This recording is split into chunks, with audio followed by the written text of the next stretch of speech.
Hola gente de YouTube, en esta ocasión empiezo la saga titulada Un mundo raro, lugares malditos del mundo.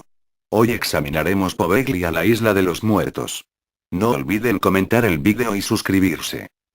Poveglia es una pequeña isla situada entre Venecia y el Lido en la laguna de Venecia, al norte de Italia.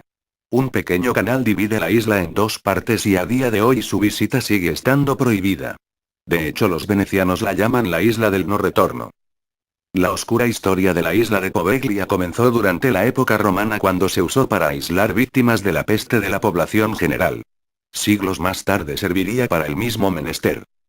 A comienzos del Renacimiento XIV, Europa sufrió una tremenda plaga de peste bubónica. En Venecia se cebó especialmente, un lugar del que era imposible escapar, sus ya sucias aguas, la humedad y el trasiego de mercaderes hicieron el resto.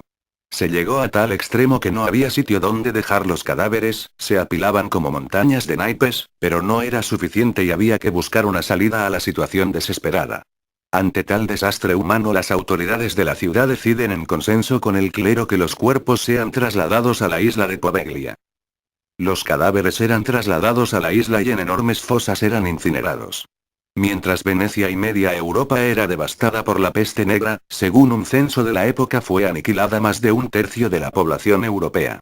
Las autoridades médicas y civiles decidieron que no solo había que llevar a los muertos, sino también a los que padeciesen los síntomas. Hasta allí eran arrastrados hombres, mujeres y niños todavía vivos y lanzados a las piras crematorias. En pocos años más de 160.000 personas acabaron sus días en aquella isla. Tal fue el enorme crematorio que se originó y tal fue la cantidad de restos humanos calcinados que a día de hoy el oleaje aún arrastra despojos humanos a las costas más cercanas a la isla.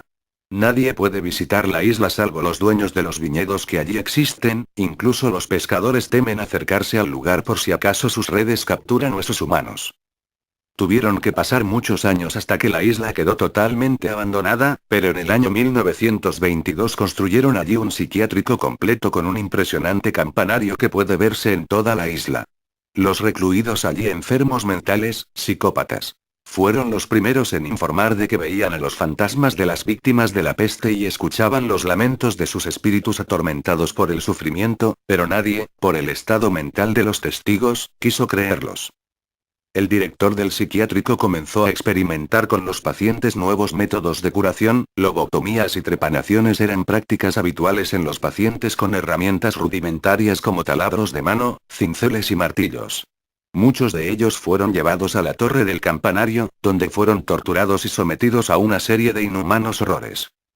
Según la tradición, después de muchos años de realizar estos actos inmorales, el malvado doctor empezó a ver los torturados espíritus de los muertos por la peste.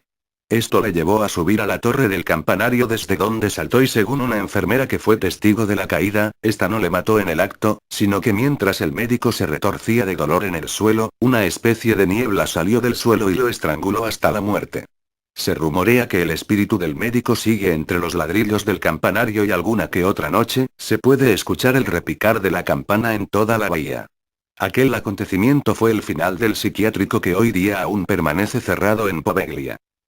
Varios psíquicos han visitado la isla y el hospital abandonado, pero todos ellos han sentido allí un miedo a la muerte atroz.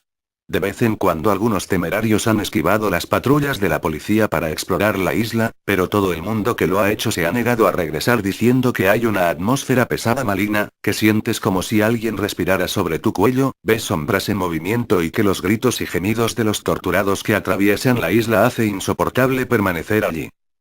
Un informe de unos buscadores de emociones equivocadas que huyeron de la isla, dice que después de entrar en el hospital abandonado, una voz sin cuerpo les ordenó, salgan inmediatamente y no vuelvan. Ellos nunca pudieron hacerlo.